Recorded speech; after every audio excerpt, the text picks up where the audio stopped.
ഞാൻ പറയാം. ആരെ വിളിച്ചേന്ന്? ഞാൻ പറയാം. ലൈഫ് ഇങ്ങനൊന്നും പോയാൽ പോരെ ഇതു. എനിക്ക് എന്നെ മടുത്തു തുടങ്ങി. ജോലി, ക്രിക്കറ്റ് കളി, ഫുഡ്, ഉറക്കം, ഇത് തന്നെ എന്നും. ഒരു ഗുമ്മില്ല ഒന്നിലും. ഞാനിതല്ലേ എപ്പോഴും പറയുന്നേ, കുറച്ച് നേരം ഞങ്ങളുടെ സ്പെൻഡ് ചെയ്യാൻ വേണ്ടിയിട്ട്. അത് തന്നെ. എല്ലാ ശീലവും മാറ്റണം. ഇനി അങ്ങോട്ടൊരു പെർഫെക്റ്റ് ഫാമിലി മാൻ ആയിരിക്കും.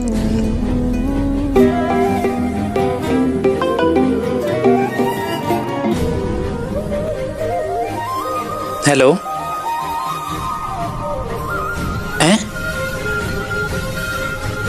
എപ്പോ? നേരത്തെ ഒന്നും പറഞ്ഞില്ലായിരുന്നല്ലോ. എന്താ വരുന്നു? വരുന്നു. ആര് വിളിച്ചേ? അത് ഞാൻ പറയാം. ആരെ വിളിച്ചേന്ന്? ഞാൻ പറയാം. ഇത് കാര്യം എന്തെന്ന്?